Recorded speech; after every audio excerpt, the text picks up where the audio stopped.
জলে আপনাকে দিয়ে দিতে হবে, ঠান্ডা জলে দিয়ে দিতে হবে। ভালো করে এটাকে ধুতে হবে আপনার।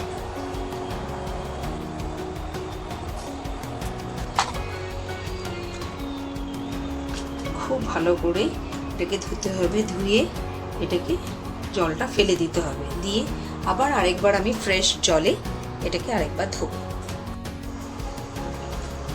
ফ্রেশ জলে আমি দুবার ধুয়ে নিলাম, নিয়ে এবার এটাকে আমি জলটাকে ঝরাতে হবে।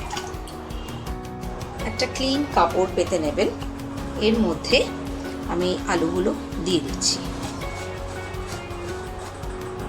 কিছুটা জল স্ট্রেনারে ঝরে গেছে, আর যেটুকু জল থাকবে এই কটন ক্লথে আমি একদম টেনে নেব।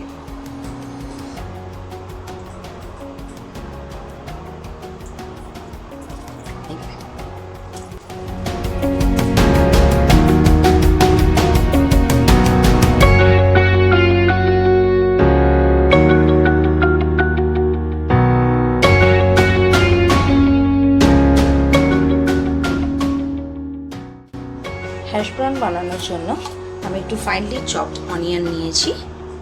আমি এখানে একটা অনিয়ন নিয়েছি।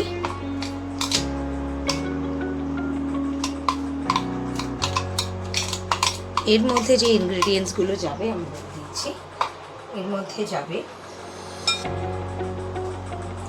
Black pepper 1 teaspoon,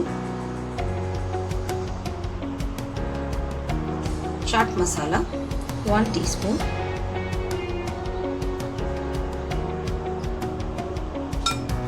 salt as per your taste, আর আমি এখানে বাইন্ডিংস এর জন্য একটু 1 teaspoon আপনার কর্নফ্লাওয়ার দিচ্ছি। এটা অপশনাল, আপনি দিতেও পারেন নাও দিতে পারেন। এগুলো সব মিক্সড করে এর মধ্যে আমি আলুগুলো দিয়ে দিচ্ছি।